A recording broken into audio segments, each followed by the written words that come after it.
Hi, guys. Welcome back to another episode of Heidi's Lane. Now, I feel like January, we are meant to talk about the things that could potentially be blocking us from moving forward. I've gotten a handful of DMs. I've seen some stuff on social media. People may be feeling inadequate or incapable of moving forward. I know there were a lot of us at the end of 2024, a lot of friends and people I would see online who were like, gosh, I can't wait for this year to end. And I know we just kind of talked about this last episode. However, last episode, I was talking a lot about my journey. And this episode, I wanted to wrap this up in maybe a quick 10-minute podcast. A handful of the thoughts that I've had that I believe can help you box up a year that didn't go as planned, wrap a beautiful bow on it, and actually move forward. Because as excited as we all were, as so many of you were to have December 31st come and go and have January 1, 2025 start and begin this beautiful new year, what I'm seeing happening with people close to me in my life, with many of you guys online, is that we are taking the shame and the guilt and the sadness and the regrets of last year. The newness of 2025 has worn off, and those things from 2024 are being thrown in front of us, and we are tripping over them like suitcases. We're literally taking the baggage of what we didn't do, what we couldn't do, how we failed, and turning them into these limiting beliefs of what's actually possible because the newness and the adrenaline and the excitement of a new year is wearing off. And we are allowing those things to tether us down and stop us from moving forward. And so today, I just wanted to share a couple thoughts because the truth is life rarely unfolds exactly how we plan. Rarely. But with every single twist and turn and challenge and setback, we are truly offered an opportunity to grow. Last episode, we talked about it. Instead of saying challenge or when we see challenge, replace it with opportunity because challenges are opportunities if we surrender to what is instead of clinging to what we think it should have been. I know I've shared this quote with you before, and I'm going to share it again. What screws us up most in life is the picture in our heads of how we think it should have been. Think about that. We cling to what we thought it should have been.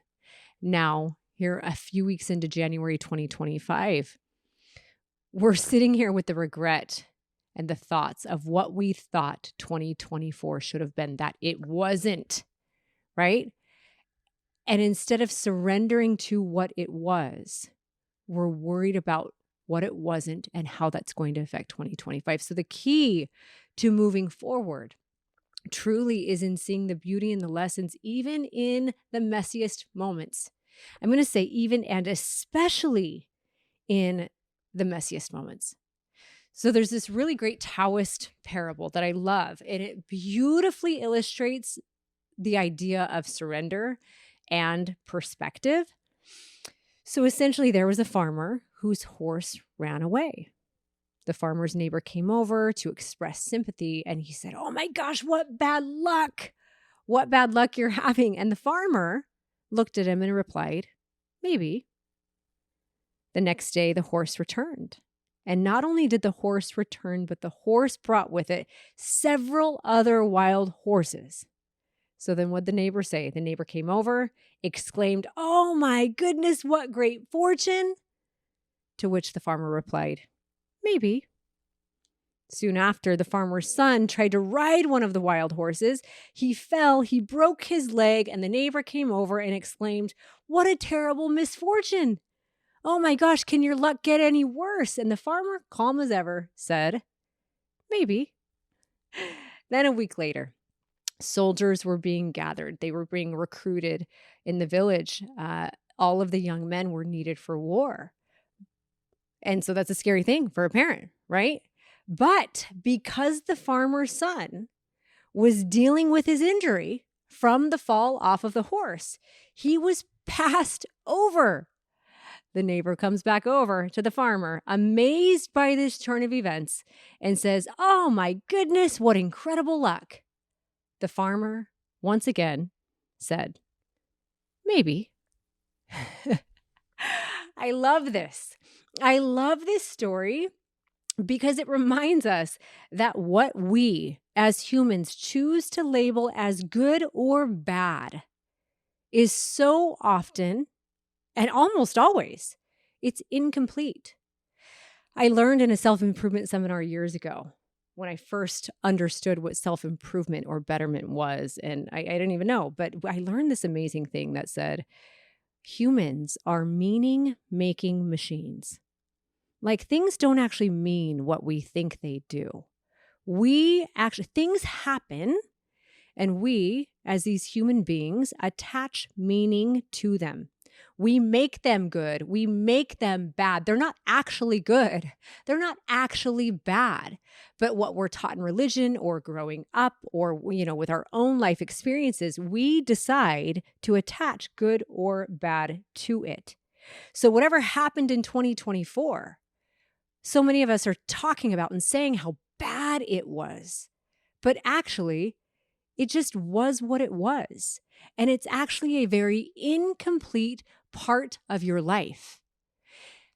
I guarantee you, every single one of you listening right now can look back on a terrible, horrible, misfortunate experience that happened to you. And at the time, you remember feeling like nothing worse could go wrong, or, oh my gosh, how could this happen to me? Nothing good is coming out of this. Nothing good ever will. And then I promise you, if you think forward enough, you'll recognize that had you not gone through that thing, made that choice, created that guilt and that whatever it was, gone through that experience, had that challenge not happened in your life, a certain gift or gifts would not be present in your now. It's just, it wasn't bad. It was incomplete, right? And even the good, it's not good. It's incomplete.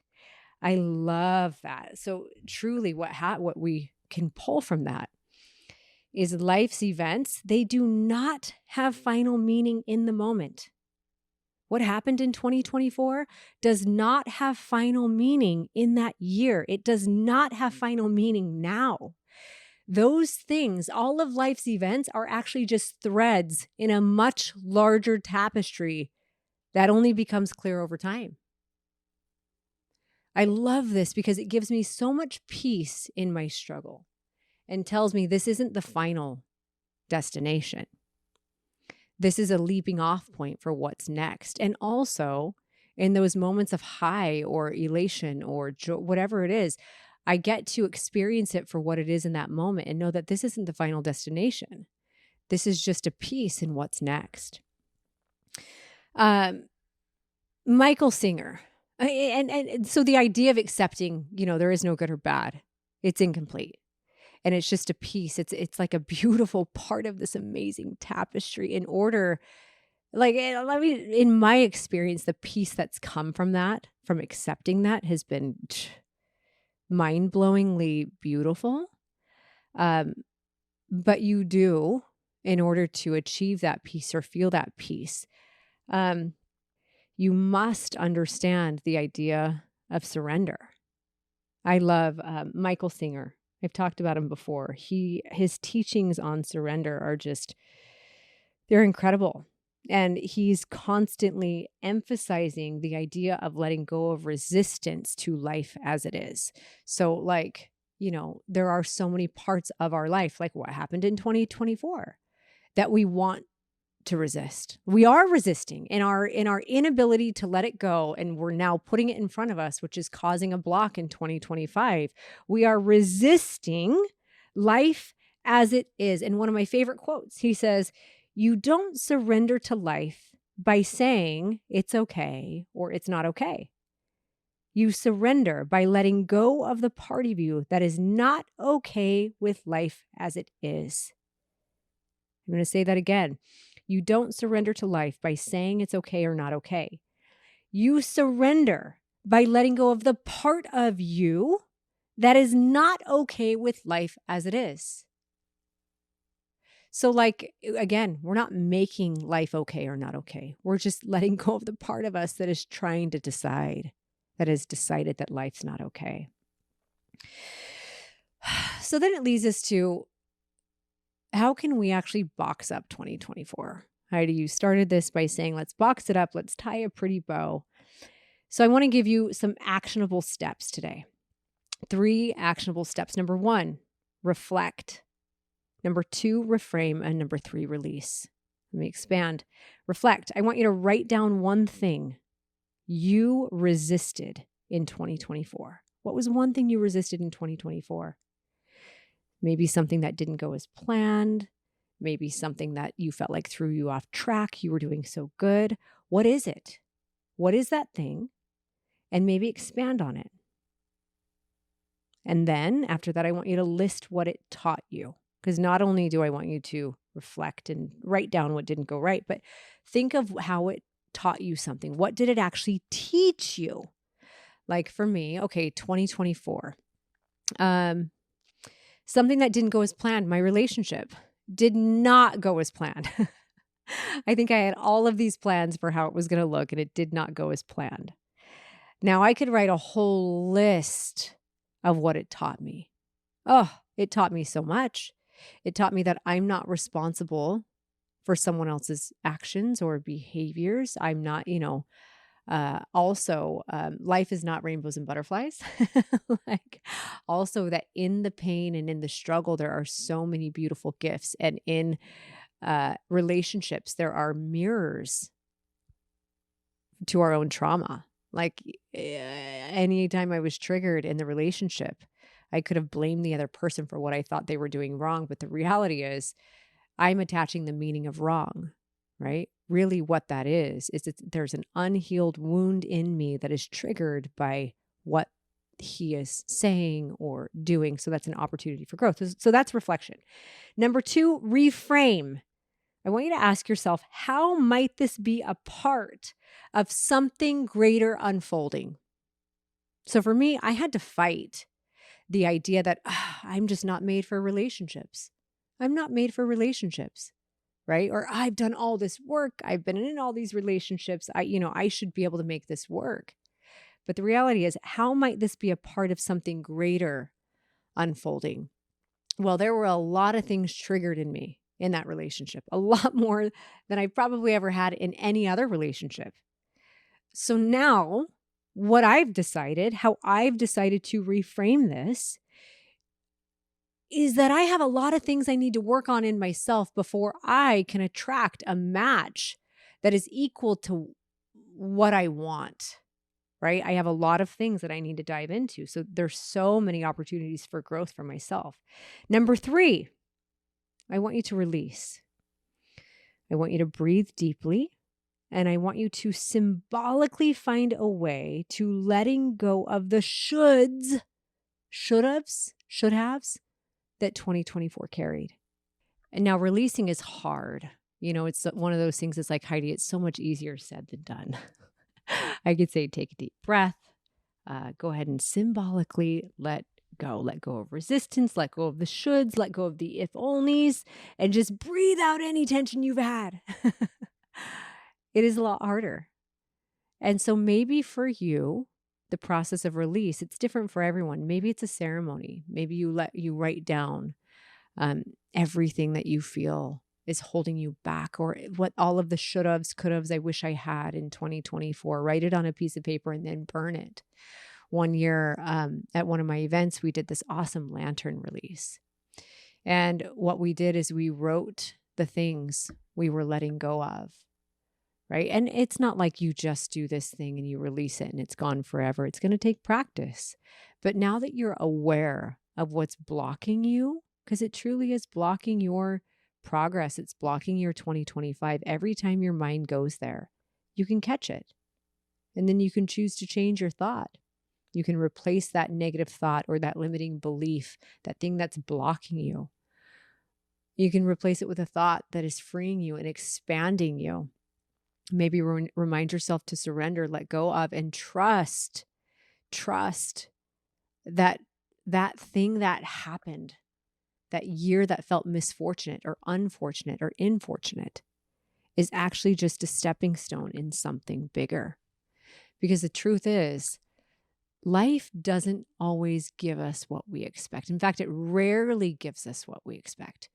And actually, life doesn't owe us what we expect. It doesn't owe us anything. But it gifts us exactly what we need. And not just need, but what we need to grow. The differentiator is we must be willing to surrender to it. 2024 might not have been the year that you envisioned, but it does not mean it wasn't the year your soul needed.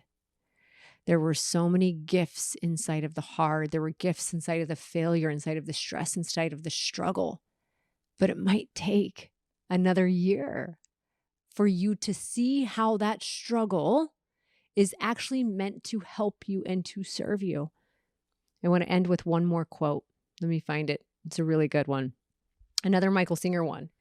So simple. There's a much bigger quote around this, but the meat of it is, the truth is that most of life will unfold in accordance with forces far outside of your control, regardless of what your mind says about it. Think of a surfer. The surfer's job is not to control the waves. The surfer's job is to read the waves and ride it accordingly. Make the most of what's actually happening. And that's where the beauty actually is. So, final thought. Let's all choose to leave behind the resistance. Let's stop trying to control the waves. Let's stop trying to tell ourselves and the world and the universe that what they brought us was not good. And let's choose to walk into 2025 with open hearts, with open minds, with curiosity for what's ahead. And maybe, just maybe, everything is unfolding perfectly. I love you, friend. Thanks for being here.